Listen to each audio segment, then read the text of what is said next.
Kakaiba ito, no? Kakaiba ho ito, mga kababayan. Nako, yung pang-umpisa ho natin, dumito muna tayo. Nagkakapilian po, mga kababayan eh.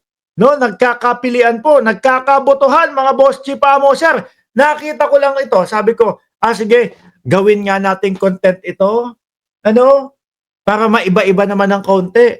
Nagkakabotohan po, mga kababayan, doon sa mga gwapong mga political vloggers daw ho. Dito, mga bossing, wala tayong pag-uusapan. DDS yan. Ang pangit niyan.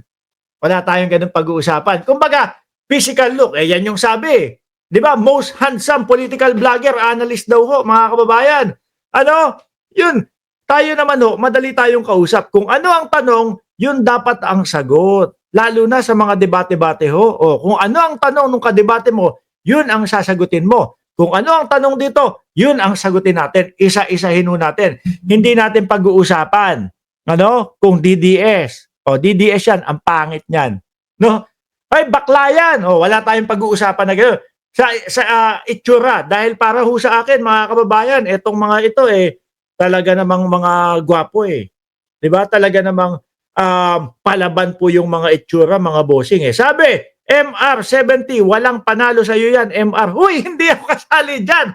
No, ang sinasabi nga sila daw. No, hindi ako kasali diyan.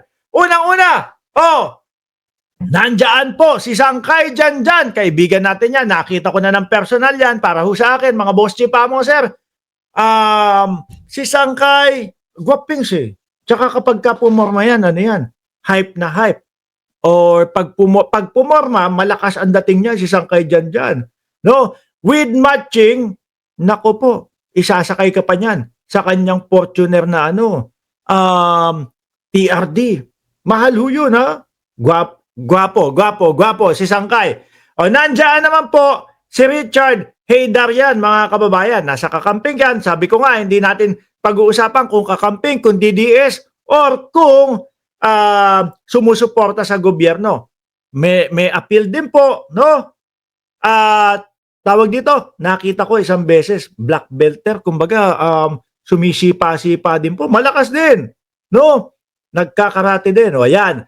So ngayon, mamaya pagbobotohan natin yan. Isa-isay muna natin. Ito naman mga kababayan, yung pangatlo, si Alex Destor, aka Tio Moreno naman mga bossing. Nakita ko kapag may filter, lalong gumaganda lalaki. Pero kapag walang filter, medyo nababawasan, pero matikas din kaya lang, medyo may kalambutan mga bossing. No? Hindi natin pag-uusapan kung bading or lalaki or straight. Ito naman po kay Christian Esguerra, mga kababayan. Tingin ko kay Christian Esguerra, sa lang sa video, mukhang maputi siya. Hindi ko pa siya kasi nakikita Si Sangkay MR ay legit na Italiano. Si Christian Esguerra, nakikita ko ang appeal nito maputi no? Yung medyo metisoy-tisoy Tsaka kapag ka nagsalita, medyo malumanay na maiintindihan mo talaga. Yan naman si Christian Esguerra. At eto naman po, si Kristan.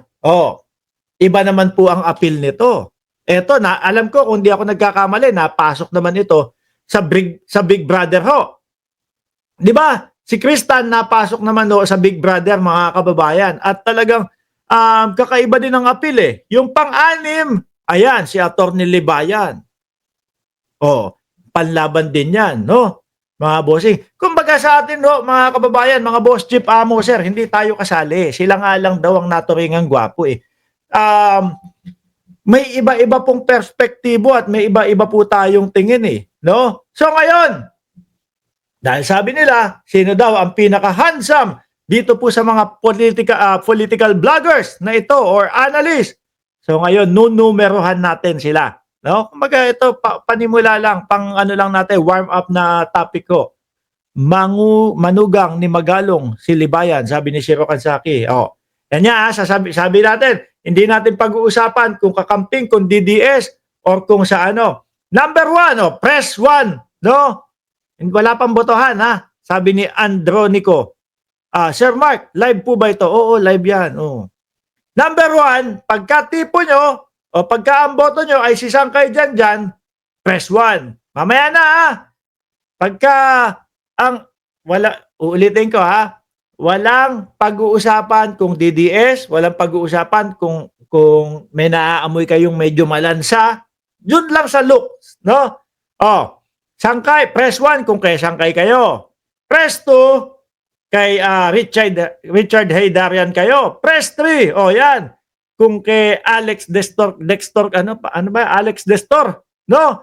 Press 4. Kung kay Christian Esguerra kayo, sabi ni Bogs. Sorry, ito naman si Bogs eh. Ano to? Si Bogs, ang lakas mo kapanira, hindi pumasok si Banat Bay. Okay. Press 1, Sangkay, Richard Haydarian. Number 2, Alex Destor.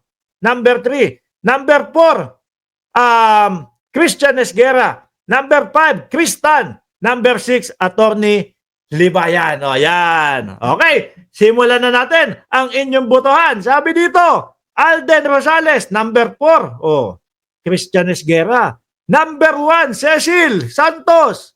Number 2, 3, 4. Sabi ni Ma'am Neng Gigi, Haydarian, yan ang gusto ko sa inyo marunong tayong makinig sabi ni Ma'am Neng Gigi, 2, 3, 4. Kahit na po, alam naman natin si Tio Moreno, DDS, hindi tayo bias. Hindi, ako nakikita ko, may itsura ho yan. Sabi ni Simply Talkies, ayan, may ganyan na. Nakita, wala daw si Boss Mike Cervera. Siguro kasi kaya hindi isinama dito si Boss Mike Cervera. Kutis yun grabe ho, kutis artista na yun Ang pinag-uusapan lang ho muna dito mga kababayan, mga political vlogger. Si Boss Mike Cervera, nakita mo naman mga kaibigan nun. Talagang yung mga artistahin ho. Diba? Number 7 din, si Mark Ramos. Hindi nga tayo kasali, madam. No, yan. Iwanan nyo na lang dyan sa comment section. 1, 2, 4, 5. Sabi ni Shiro Kansaki, si Sangkay, si Haydarian, si Christian Esguerra, at si Cristano. Di ba? Iwanan nyo na lang dyan sa comment section. O game, alisin na ho natin ito mga bossing. Ngayon, mang-asar na tayo. Ngayon, mam-visit na ho tayo mga kababayan. Unahin natin dito, nakita ko lang at nadaanan ko lang ho ito sa aking Facebook mga bossing, no? Si Kuya, nakikipagbardagulan, no? Isa ho ito sa dahilan. Sige, yan, ito ha. Isa ho ito sa dahilan mga kababayan kung bakit yung Mark Ramos na nasa inyong harapan, no? Kutis bayag. Hoy!